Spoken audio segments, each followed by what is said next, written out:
So last time we were discussing some general nonsense about integrable systems. So classical integrable system was the data of a symplectic phase space X. Yes, I think so.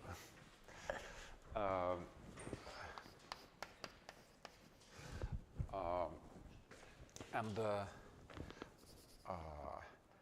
n functions,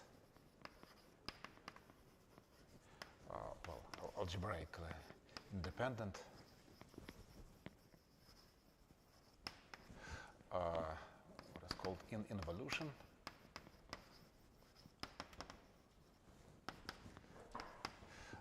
That is, the Poisson bracket is identically 0. The Poisson commute.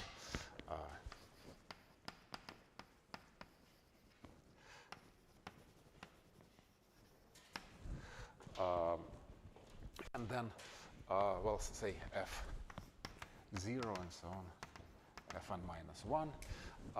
And then f0 gives rise to a vector field, well, Hamiltonian vector field.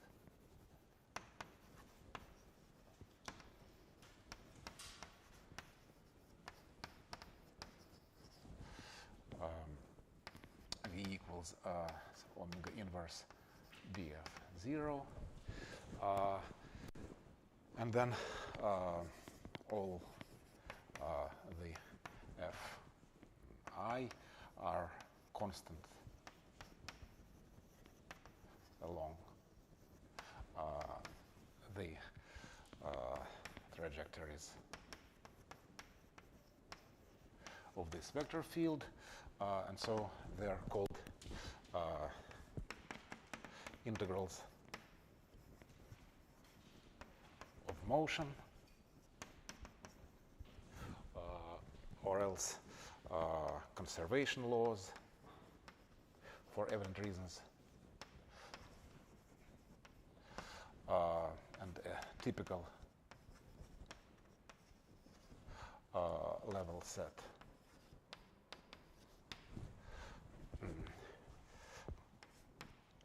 Fi's are certain constants, is some torus, and the trajectories are just the images of straight lines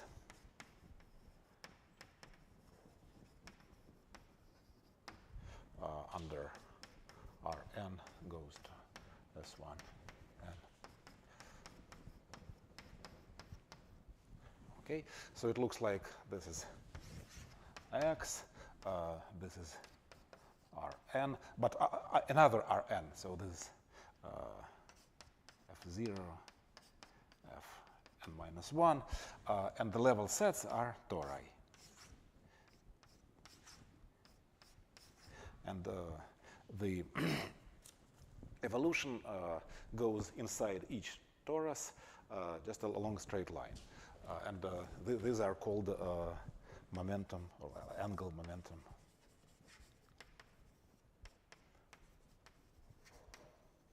coordinates. Okay, so this is most favorable situation. Nothing can possibly be simpler. The simplest case of classical mechanical system. Now, quantization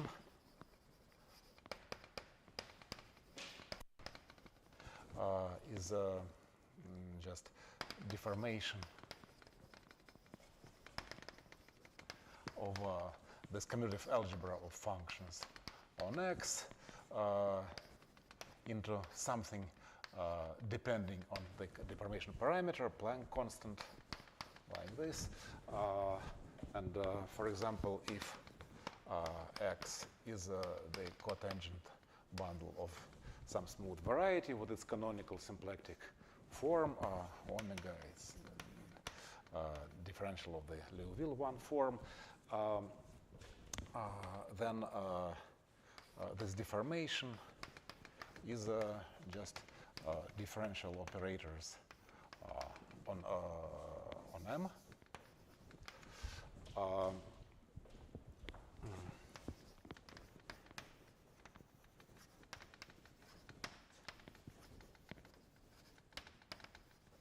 Maybe I should say H differential operators. So for example, if M is just the affine line with coordinate X, then here we have another generator D, partial derivative, and the relation is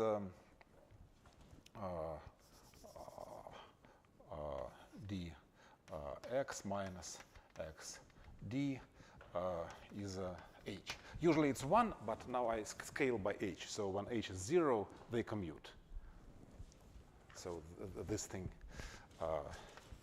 dh of m at h equals 0 is nothing but functions on the cotangent bundle. Okay, but then you see that the commutator has a somewhat positive degree in h, and if you divide by h, you get this symplectic structure, or maybe Poisson structure. The Poisson bracket is the leading term, or maybe I should say not the leading, maybe rather the linear H linear term of the commutator in this deformation.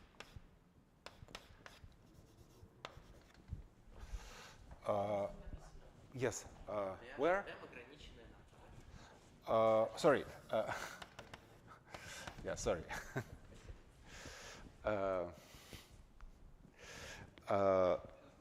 Yes?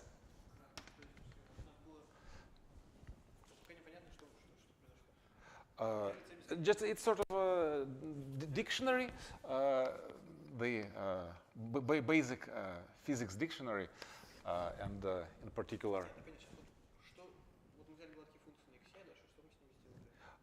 We consider some deformation depending on parameter h. So as vector space, infinite dimensional vector space, this thing does not change at all. It's like polynomials in two variables in this example. But as an algebra, it changes drastically. Instead of commutative, it becomes non-commutative. But this is not a wild non-commutativity, but rather mild non-commutativity. Well, del over del x. Yeah, differentiation in x. Okay, so well, here you would, if x is the cotangent bundle of A1, then the coordinates will be x and xi. Xi is a sort of relative of this del. And the bracket of xi and x is 1. And this corresponds to that. So you take the linear term and divide it by h. Now it's independent of h, and it is just this. So always when you have an associative deformation of a commutative algebra, depending on parameter h, then you always get a Poisson structure on this initial commutative algebra. Well, I'm not in position to explain this to you. Okay. So what do I want to say? That now if we had this subalgebra,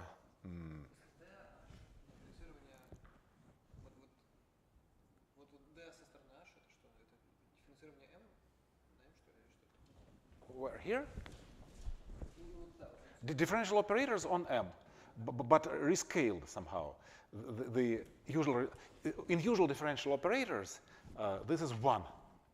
But I want just to rescale it, introduce this Planck constant, so that I could tend it to 0. And then it's called that this cotangent bundle is with its Poisson structure is the quasi-classical limit of non-commutative operators. And then we had this commutative algebra inside the algebra of functions on X is commutative, but it's equivalent of an extra Poisson bracket. And this subalgebra had trivial Poisson bracket, so it's commutative in 2 senses, as a usual algebra and as a Poisson algebra as well. Now this deforms to to the non-commutative thing, and we want to this to deform trivially. So we want this subalgebra to be still the commutative polynomial subalgebra inside this deformed associative non-commutative algebra. Because Poisson structure was 0, so the commutators, at least in the first order, are trivial, and I want them to be trivial absolutely. So it's called the quantum integrable system.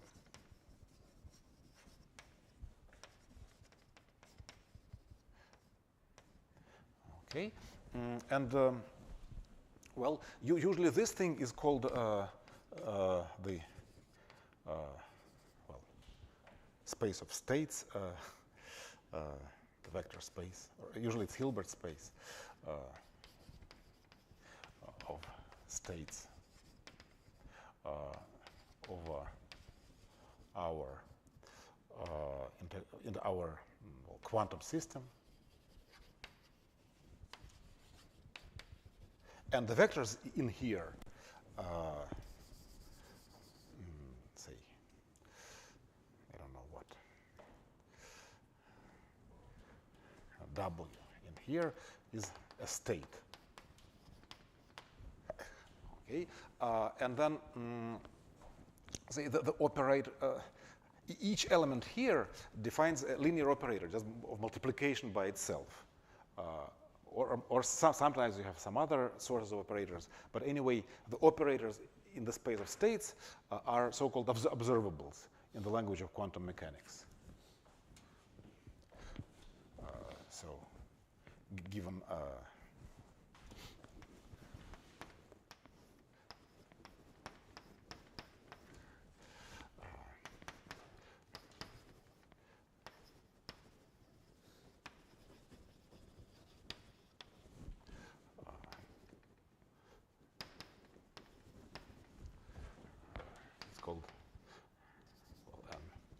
observable.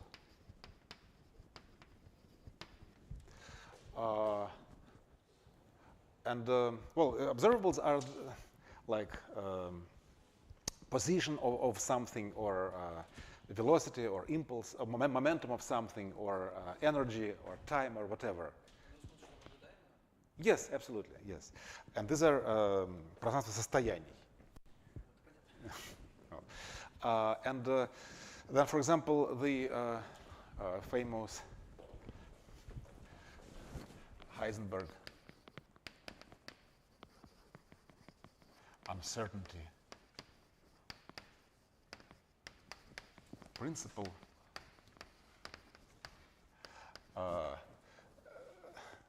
says what? It says that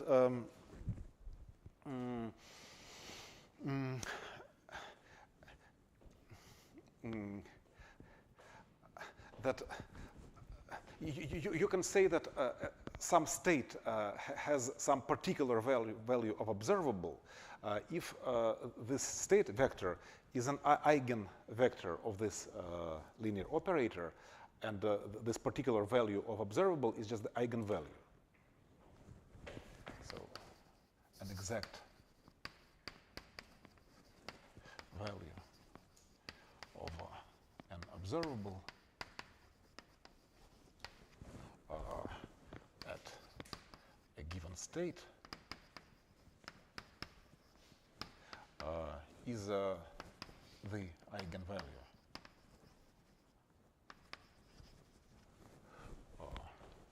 of G on well, maybe on an eigenvector W. Okay, so this state has an exact value of the corresponding observable.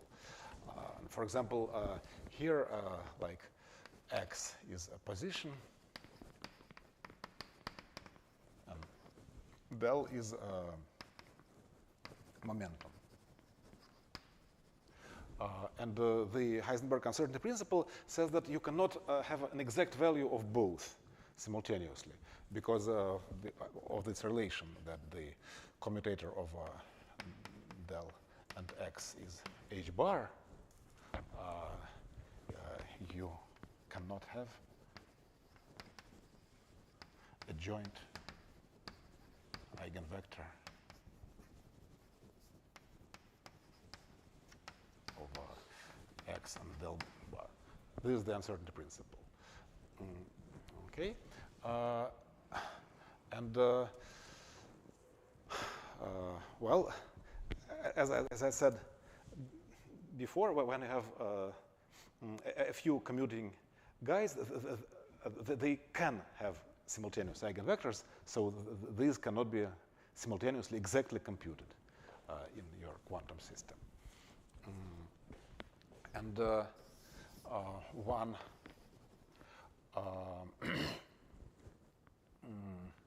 way to produce integrable systems, quantum integrable systems, well, this will be exactly realized in the McDonald's setup. Is to have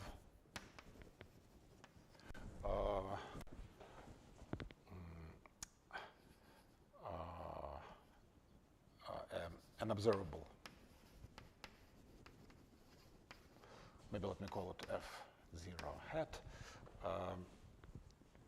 Well, just to distinguish it from those. With a simple spectrum, so that all the eigenvalues are distinct.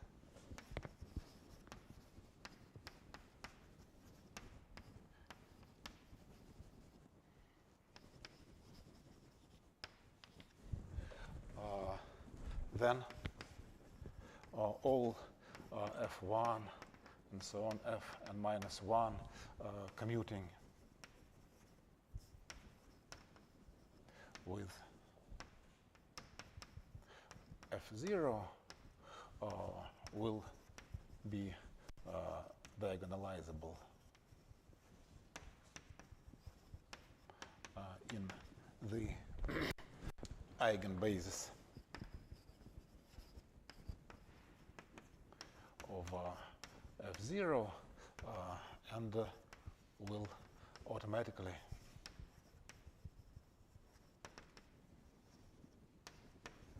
commute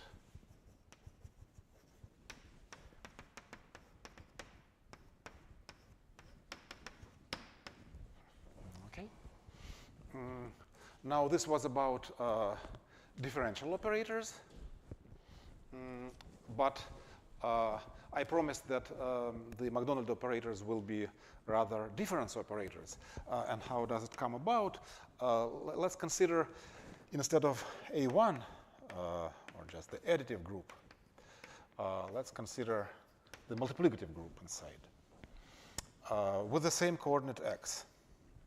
But now we had del, which was an invariant left or right invariant vector field on the line with respect to translations.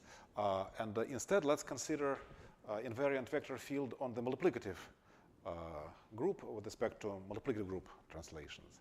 What is this? Who is the invariant vector field here? XD. Right, the Euler vector field, XD. Well, let's call it maybe dm for multiplicative. And let's compute the commutator of dm and x. What do we get?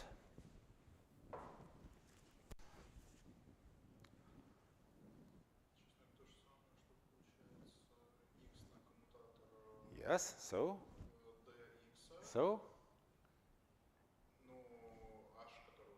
Well, h maybe let's forget for a moment. Or I'll recall it immediately, but what's the answer? Huh? Right. Yeah, maybe h, but anyway, x. Very good. So this is the algebra of differential operators on... it doesn't matter. This thing commutes with everything. It's just a parameter which commutes with everything. It doesn't matter. It's a scalar in the center of everything. Pardon me? This is the punctured affine line, and this is the affine line. The additive group, the multiplicative group.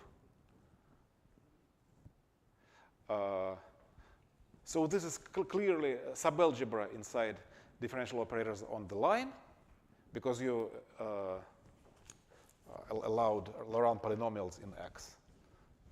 And this algebra is given by such generators and relations. Well, two generators and one relation. Now, we have the Fourier transform.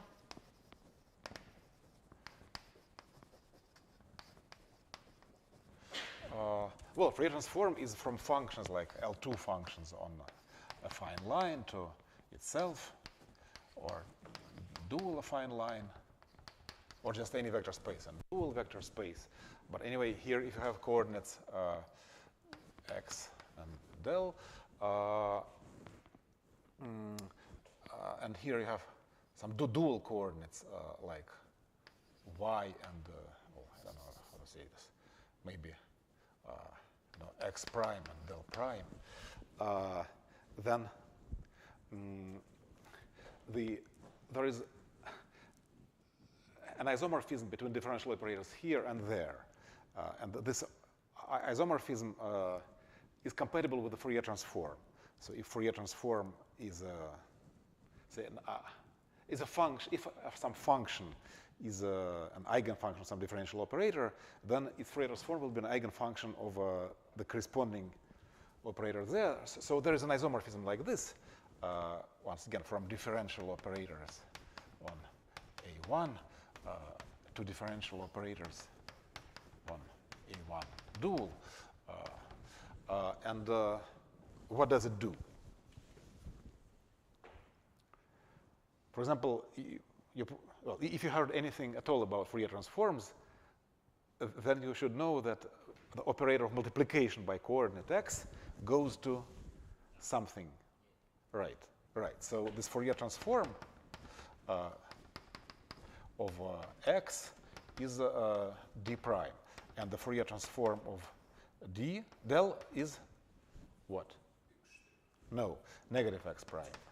Because the square of Fourier transform is negative 1.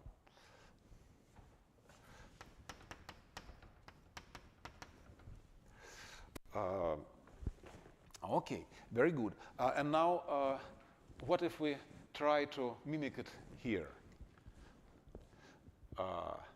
There is a so-called, rather maybe Mellin transform.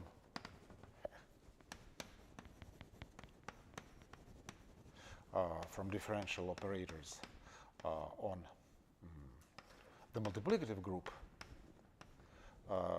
into where? Any suggestions? No. These are different because you localized. You inverted x, the coordinate x. So once again, this contains differential operators on the non-punctured line, and this is certainly strict inclusion. But still, this is isomorphic to something. And what this something could be?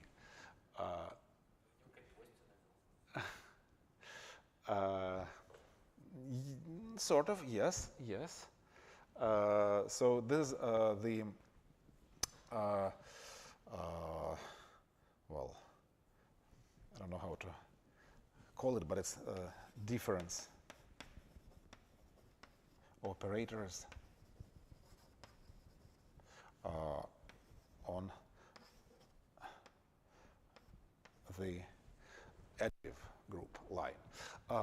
And here you really want this H bar. Where did we have? I lost my relation. Where was my relation? Here it is. Yeah. It does have H bar, and we want H bar here. So maybe I should say.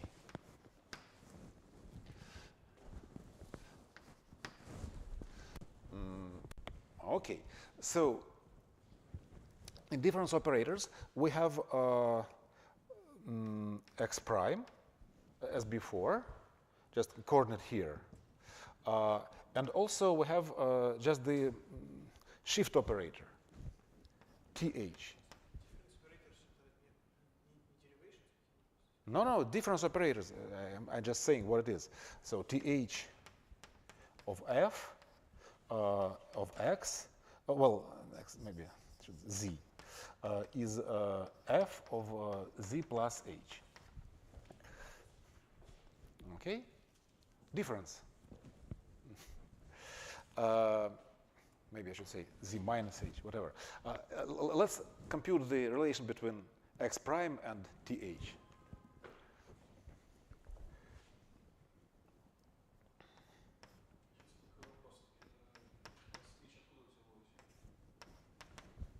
Well, it's just parameter of your shift.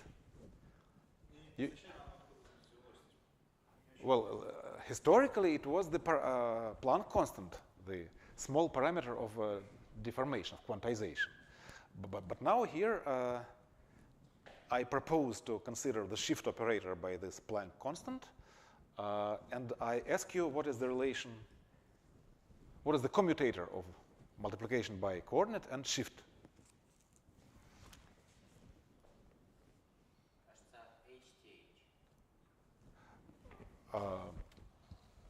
Maybe.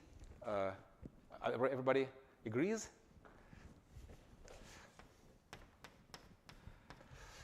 Okay, so comparing this and that, we see that it is really isomorphic to difference operators on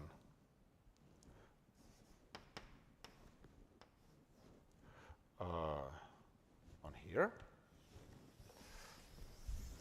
Namely,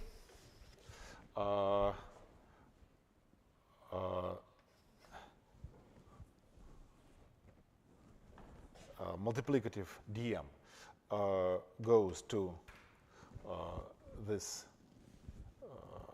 x prime, and the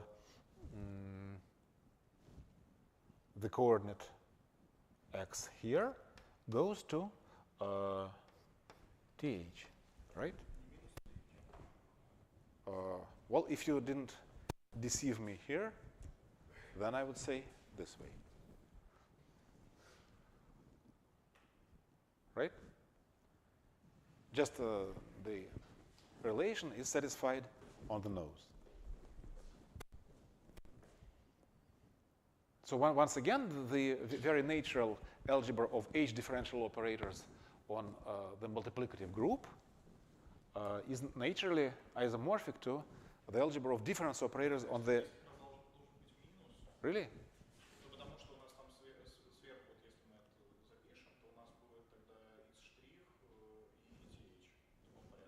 Minus?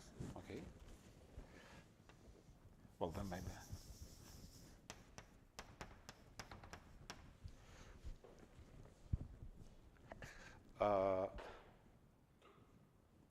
No, so sorry. This was, no, I cannot change this, sorry. But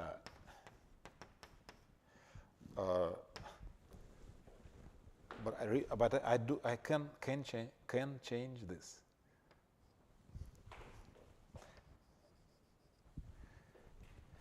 If you are not deceiving me now. Okay. Yes. So once again, the thing to take home is that this very natural algebra of differential operators on the multiplicative line is isomorphic by Mellin transform to another very natural algebra of difference operators on the additive line. Okay? Well, this is quantization of the Poisson algebra of functions on the cotangent bundle of multiplicative line, and this is quantization of of something, of the same thing, but viewed other way. Okay, and finally, there is a trigonometric analog of this.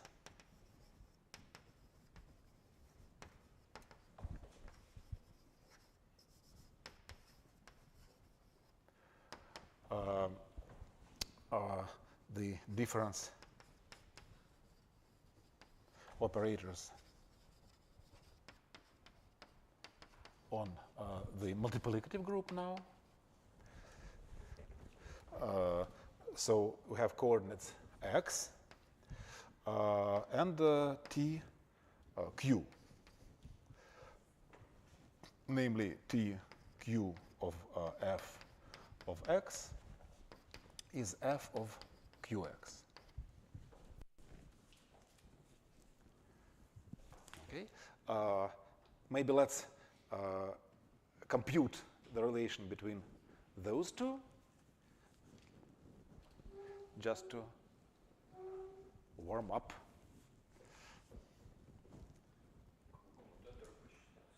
For example, yeah, well, there are two generators, one coordinate, one shift operator, translation operator. How do they commute?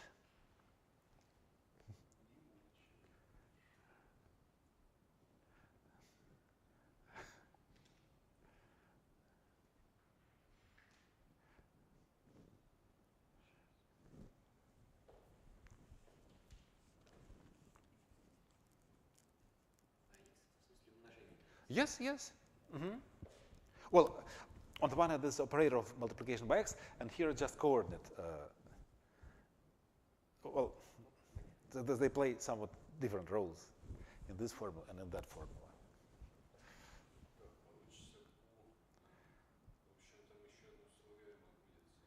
And so what? None.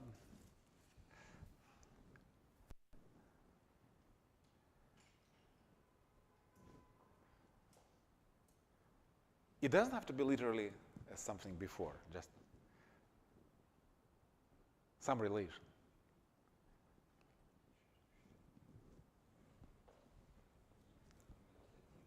Pardon me?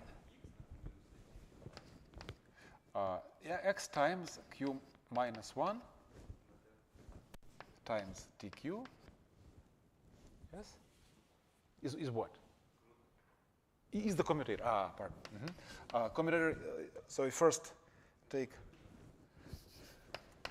qx minus x tq.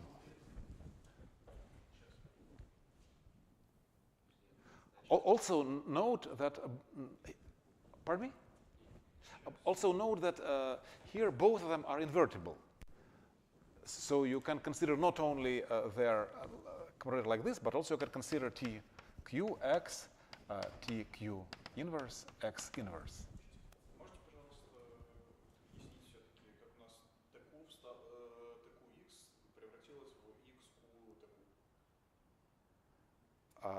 how Misha arrived at his formula?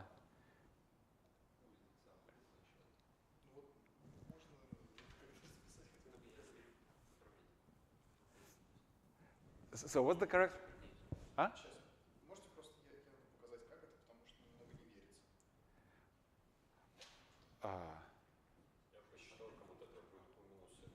Like this or like that? Which commutator you computed?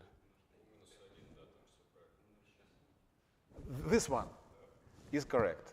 And this one?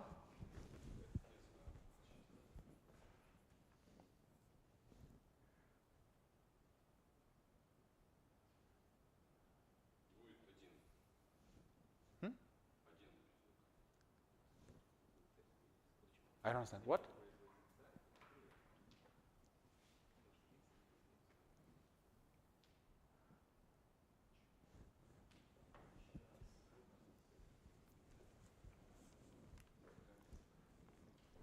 So what about this?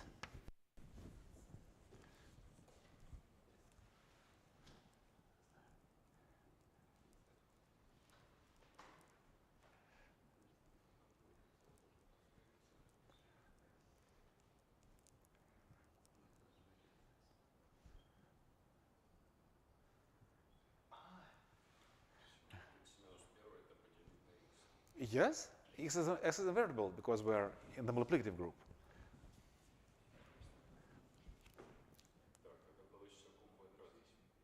Perhaps, yeah.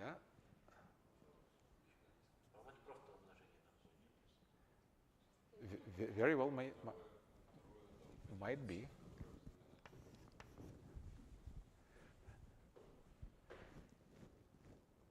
So everybody agrees with Leonid? Anik agrees.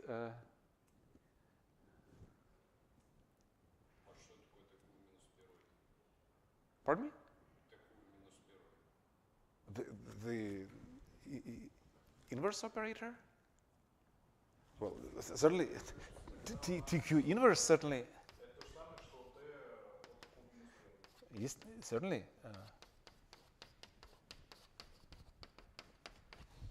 So this is just multiplicative shift by Q. And the inverse is certainly multiplicative shift by Q inverse. So now everybody agrees with this? Great. And certainly this even nicer looking than that. Since we're working now multiplicatively, the commutator naturally would be taken multiplicatively. Well, this is just a formal consequence. It's equivalent to that, if you wish.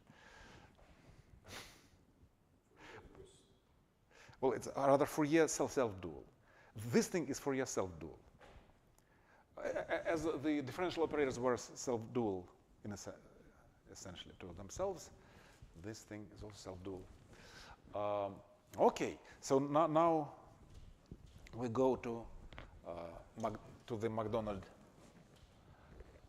operators.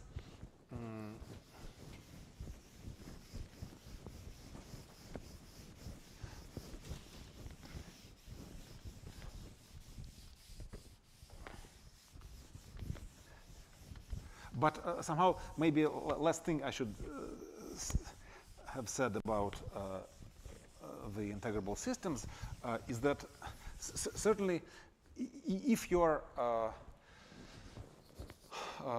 space M, say, is just linear space, and then the X is just its cotangent bundle, which is also two-dimensional linear space, and the quantization is differential operators on AN.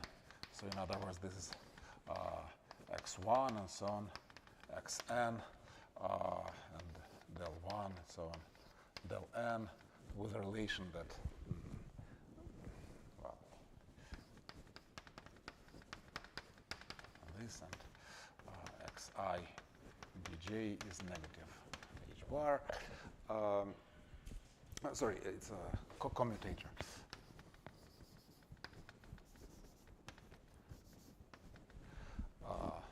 then the most stupid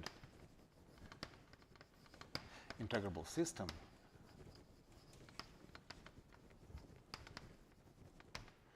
is just, if you consider, pardon me? Yes, thank you. The most stupid one is certainly just polynomial algebra, say in Dells.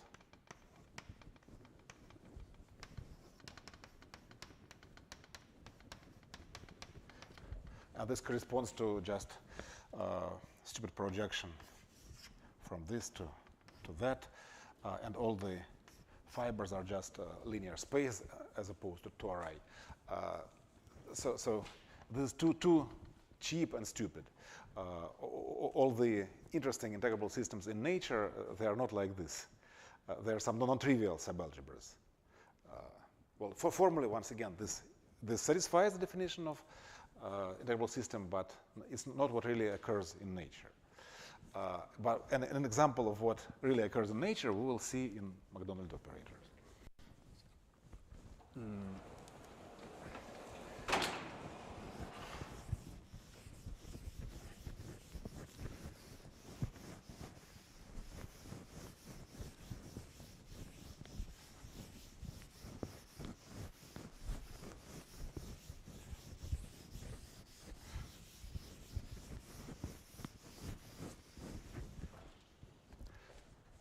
So, where did we stop? We introduced a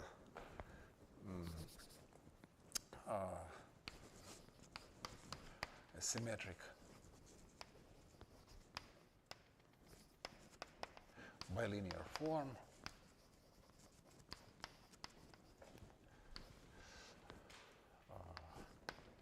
And on lambda n f, so rational functions in Qt of n variables, symmetric under symmetric group, such that our basis G lambda was dual to the monomial basis.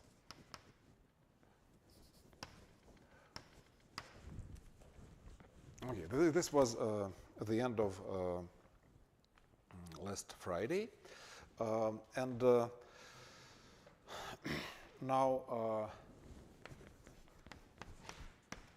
since we have many variables and many variables now, we consider the difference operators T u with respect to ith variable. So if we act by it on a function f and evaluate it at x1 and so on xn, then we get f of x1 and so on u xi and so on xn. So we do this multiplicative translation shift, but along ith variable, just as we did before. So now x is a formal variable, just to have a generating function. And we define this difference operator, McDonald operator, though as far as I understand, it's not really McDonald. Maybe next time I will prepare historical review, but maybe it's rather Rogers or somebody else. Maybe Rogers for GL2, I mean for n equals 2, but maybe it was not really McDonald who introduced this for the humankind. So this is the van der Monde inverse, and x is x1 and so on, xn. Then the sum over all permutations. Yes, there's van der Monde determinant.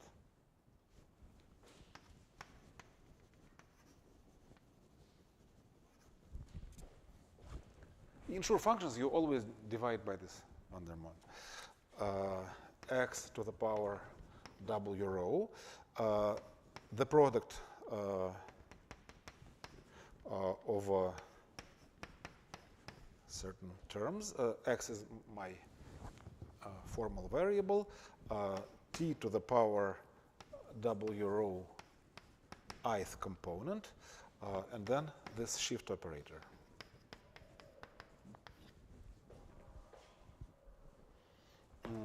And then certainly it's a polynomial in this formal variable x. So I write it as the sum from r equals 0 to n over d n r x to the power r.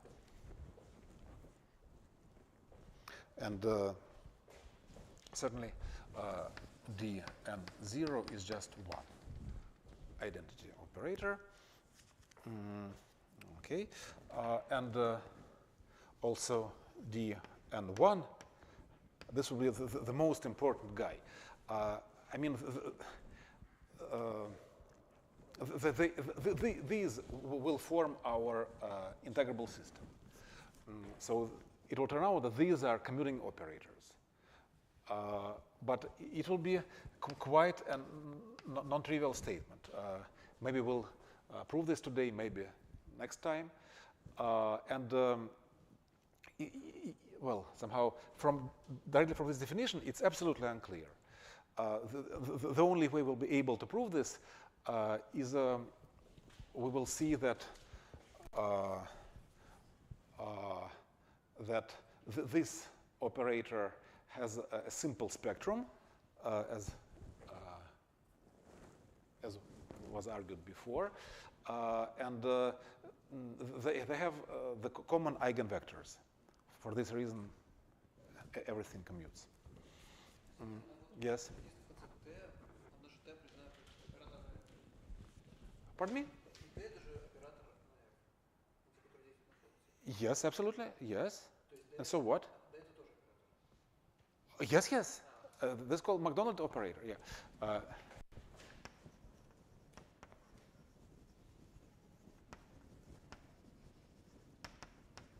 And the operator is operator on functions. So there is this formal variable, and this operator is a polynomial in this variable. So this is just a coefficient of x to the power r. Okay? Yes, this is the definition.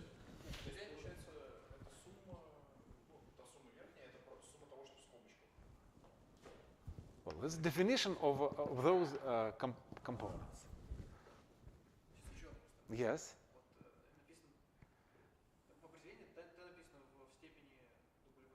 Yes. Yes. Right, absolutely.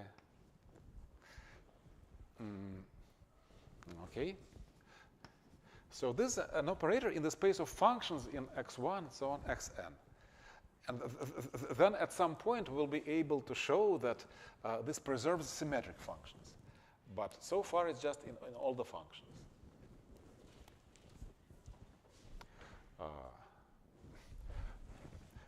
So f over x, well, 1, so on, xn to itself. Okay, so if we compute the linear term in x, this is the most important operator, we get the sum over all I of certain coefficients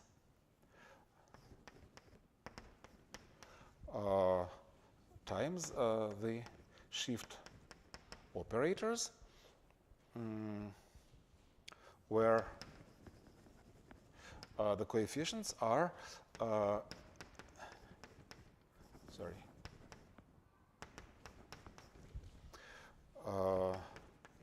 as follows. So again, you take the inverse Vandermonde, and then the sum over all permutations, -1 to the sine of the permutation, TW rho ith component, x to the W rho. Okay, and now we can, this is just definition, but now we can rewrite it as follows. So this is Vandermonde inverse times the shift operator, but now with T shift, no, not Q, but T shift, applied to the Vandermonde determinant itself. And this is just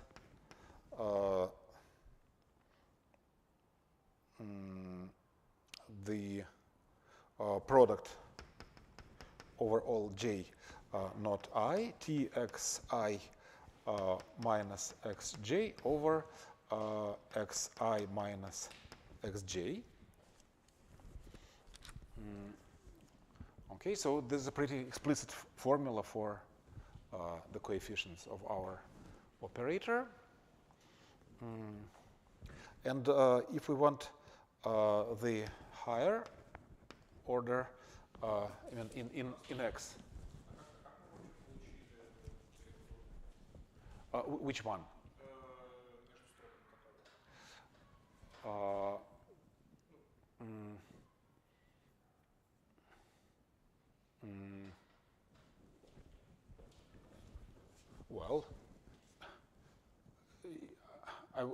Well, the Vandermonde determinant you can write down as an alternating sum with n factorial terms. Just any determinant you can write as an alternating sum like this, right? In particular Vandermonde. Well, now if you remember the definition of a shift operator, it's just exactly what you get.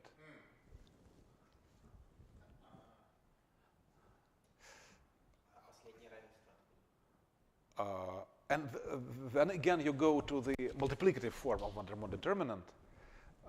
So it's like xi minus xj. And then you just have a straightforward equality. Okay? You just, you just, by definition, immediately. Okay.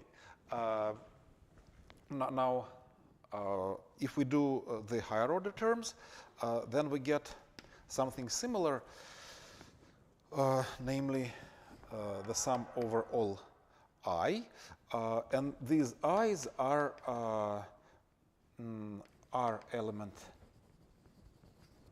subsets of the set of indices of our variables.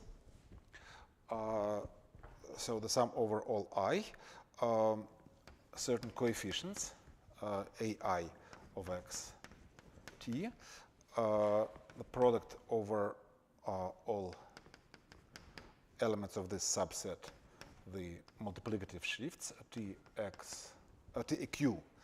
xi, and the coefficient ai of xt equals, again, the Vandermonde determinant inverse applied to the product over all R element subset Txi applied to the Vandermonde determinant a rho of x. So this equals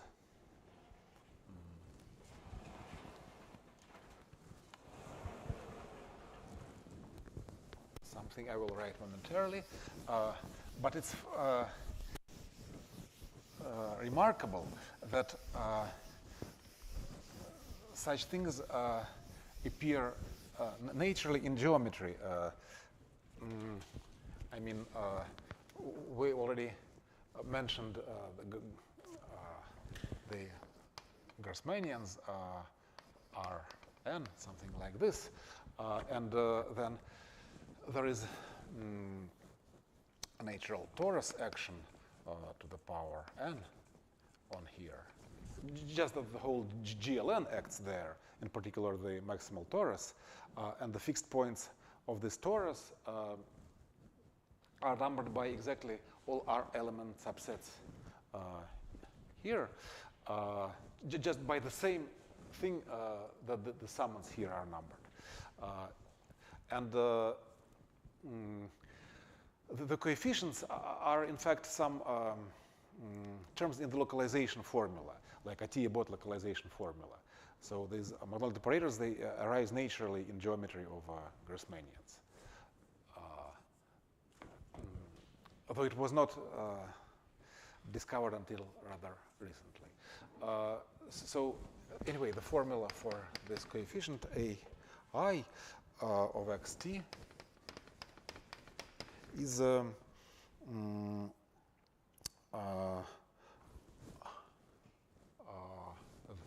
this, and ultimately t to the power r minus 1 over 2, the product over all I in this R element subset and all j out of this R element subset, t xi minus xj over xi minus xj.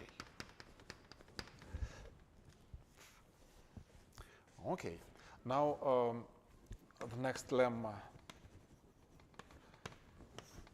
7 says that each operator D and R takes the symmetric functions to itself. So if you apply it to a symmetric function, you obtain a symmetric function again. And the proof is just computation in a basis. We compute D and R applied to the monomial symmetric function m lambda, where the length of lambda is at most n, because we are in n variables set up. Okay, so by definition,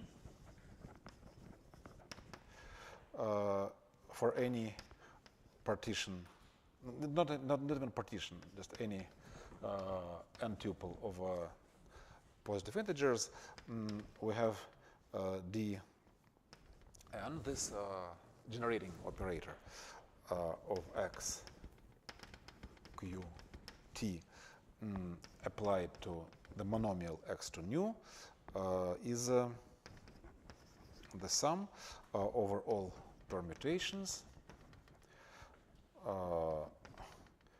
And maybe let's call these permutations W1, because we'll have many more, unfortunately.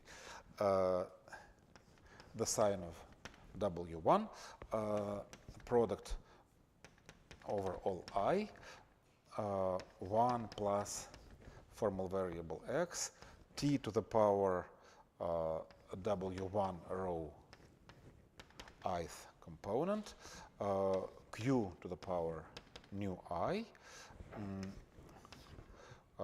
applied to x nu 1, W1 row plus nu.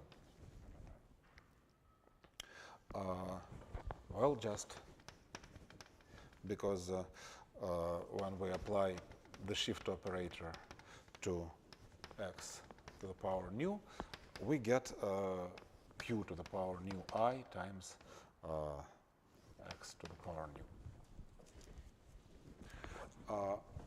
Okay.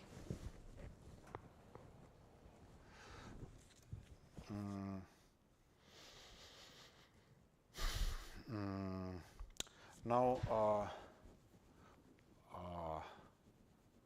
let's write nu equals W2 times lambda. So for some permutation,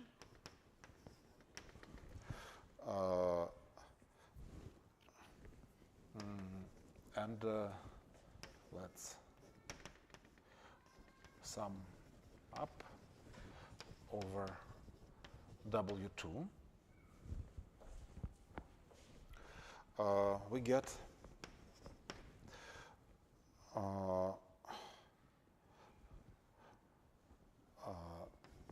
the operator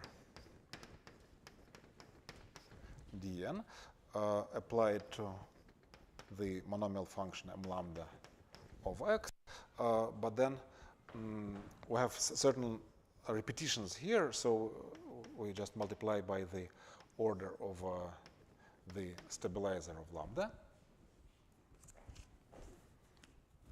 Okay, and this is again by definition the inverse van der Monde determinant times the sum over all W1, W2.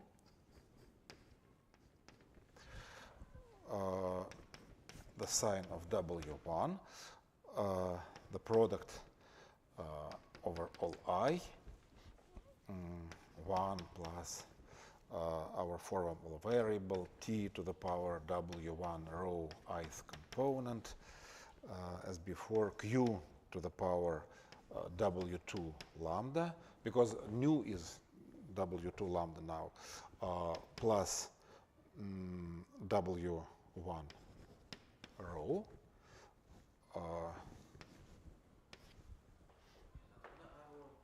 Pardon me? Pardon me? I forgot it here, yeah?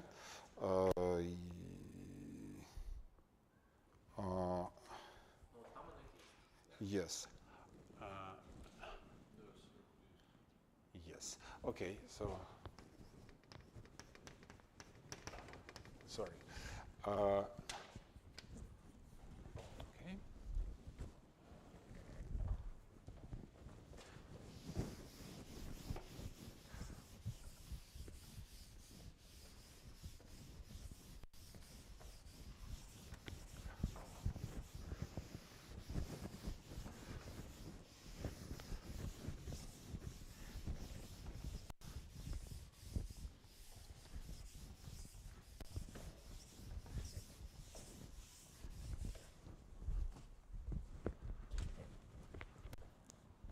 So we have this.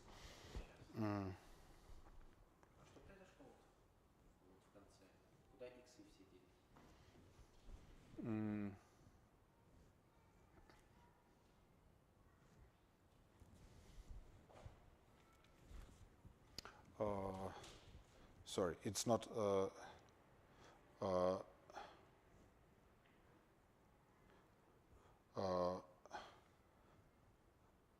Yeah, sorry. I should say W2 rho, W2 lambda I, and then x to the power W1 rho plus W2 lambda. Sorry.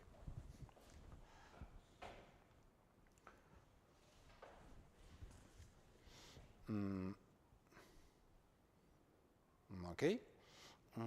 And then we set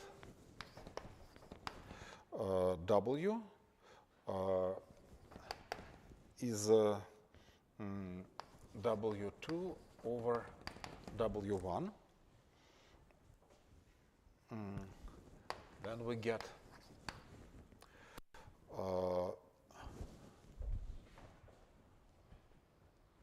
that this thing is equal to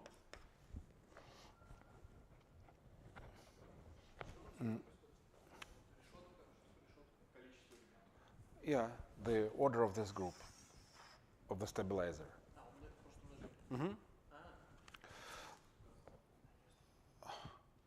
Okay, so we get a row van der Waals determinant inverse. The sum over W and W1. So W2 is their product.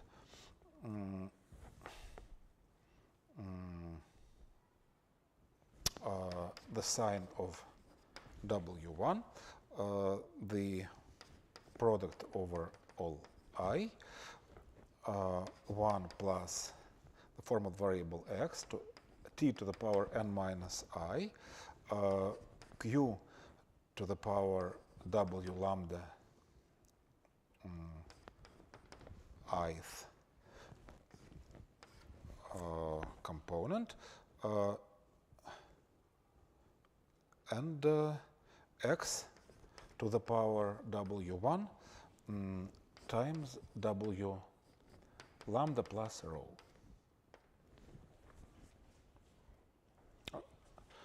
Okay, and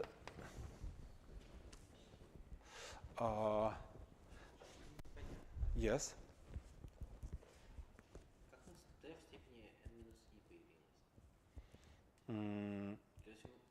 Because when you apply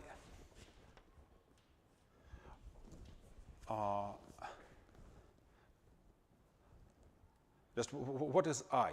What is rho? Rho is yes,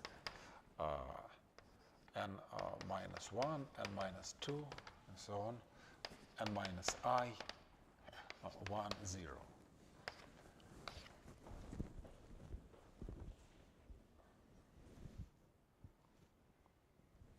Yeah.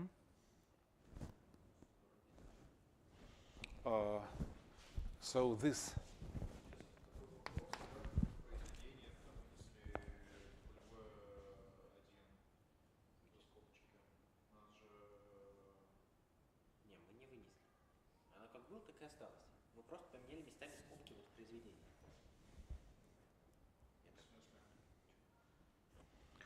well, those things are some permutation of these guys, and now I just pick up exactly this term in here.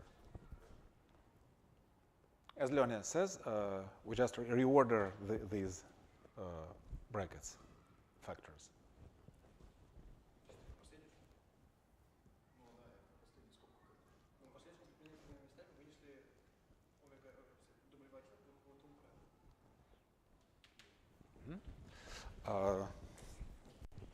Okay, so we get the sum over all permutations, W, the product over all I, 1 plus formal variable, t to the power n minus I, q to the power w lambda ith component, and here is just the Schur function, w lambda of x.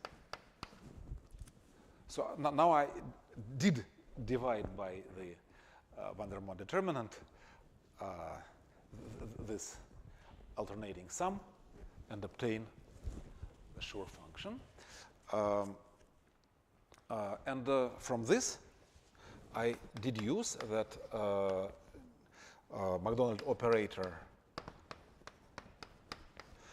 applied to the monomial function in X is the sum over all compositions alpha, which are conjugate to lambda, so just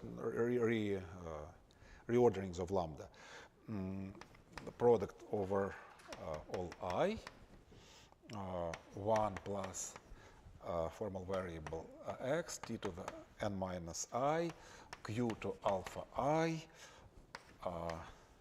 s alpha of x. Fine. But these are symmetric functions, so we're done.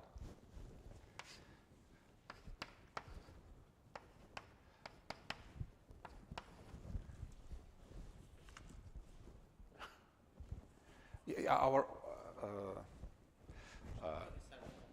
just sure function. As alpha is A alpha plus rho over A rho.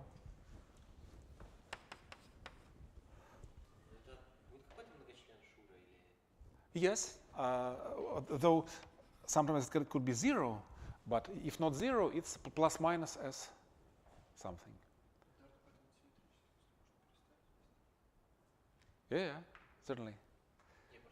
Just you rearrange the columns of your determinant, and you get plus minus. If they have the same, you take alpha plus rho.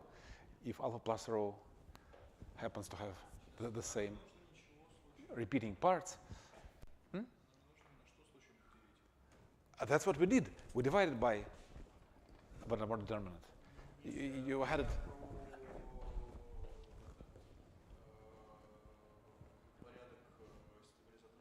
No, we've already here it was included. But if you want to divide by this constant, it's up to you. It's okay. It doesn't change the fact that the whole thing is symmetric. Okay. And maybe, well, we will use this equality next time. So I will copy it next time. But today,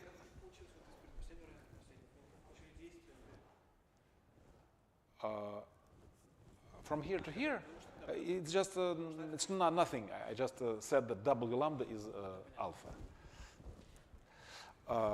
Okay, so we're done with this, and I will only have time for one corollary.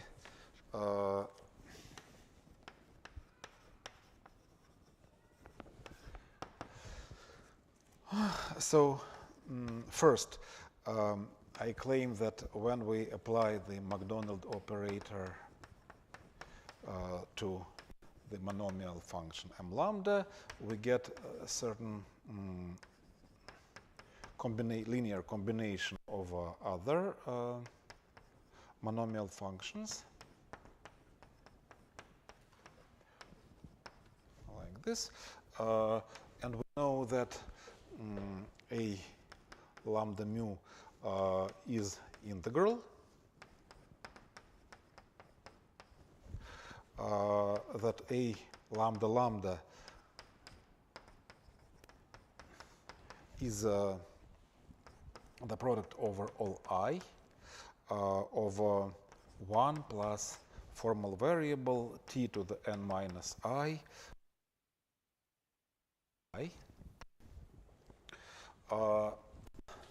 is the first claim.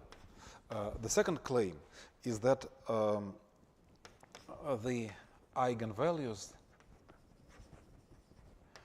of our MacDonald operator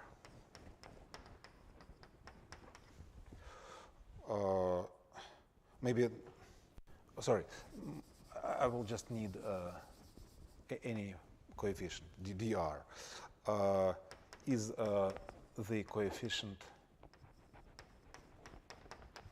of x to the power r in this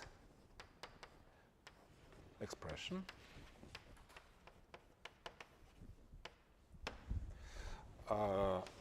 And finally, that when I apply the first MacDonald operator to m lambda, I get the sum over all smaller partitions of certain coefficients, c lambda mu of q t m mu.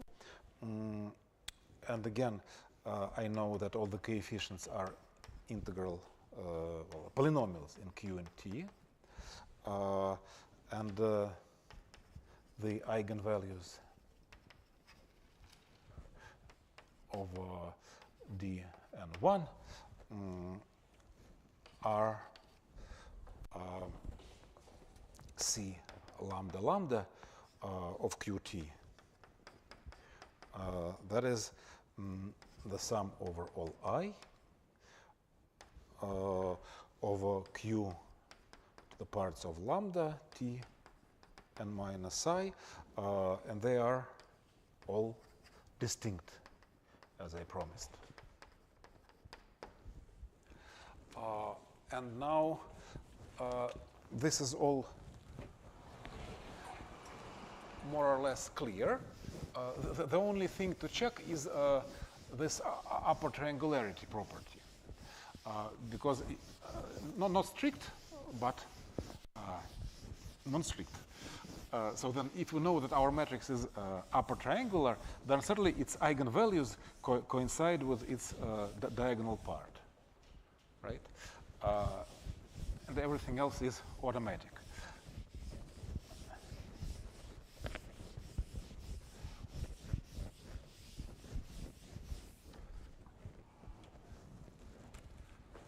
So the eigenvalues of an upper triangular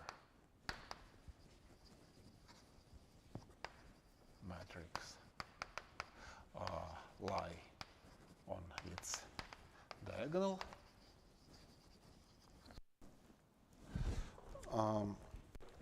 And so we only have to check that, say, alpha lambda mu vanishes unless mu is less than or equal to lambda. And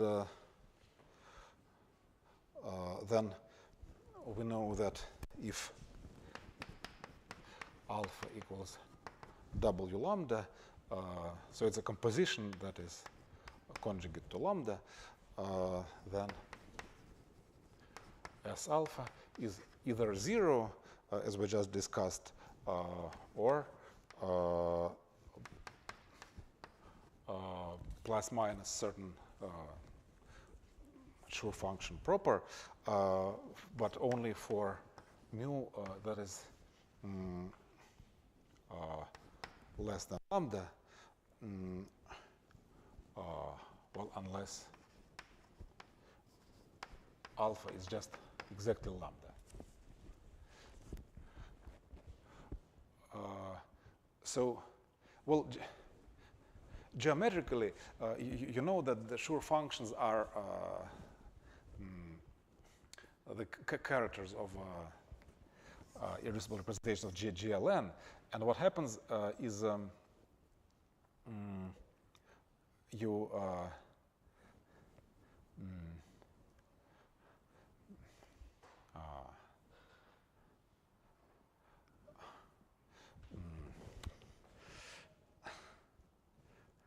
well, here is your lambda. Then you take its Sn orbit, like this. Then you take W lambda minus rho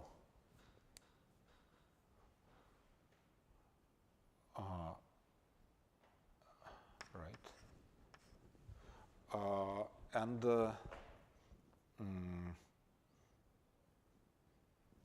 again you conjugate it back to the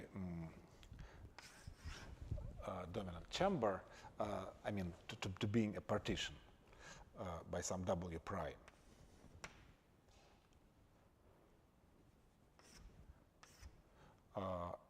And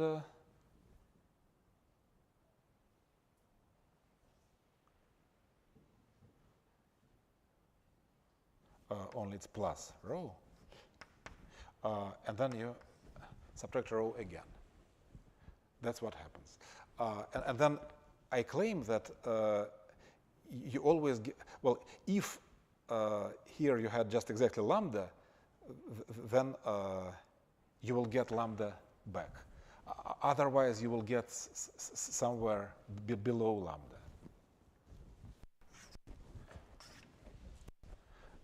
That's what I claim geometrically, and maybe we can repeat it next time. But this is the thing. Only maybe I have to add that the transition matrix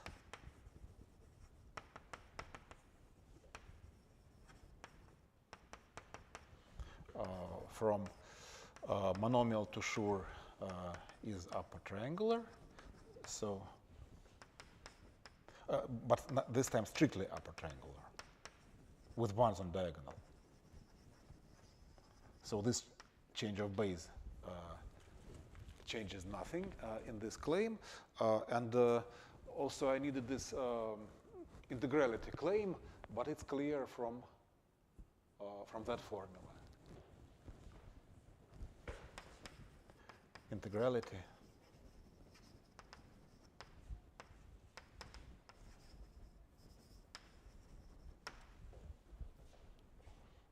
okay. So that's it. The corollary is proved. And next time I will continue by copying some formula from there and maybe recalling this property of Schur functions. Okay, thank you.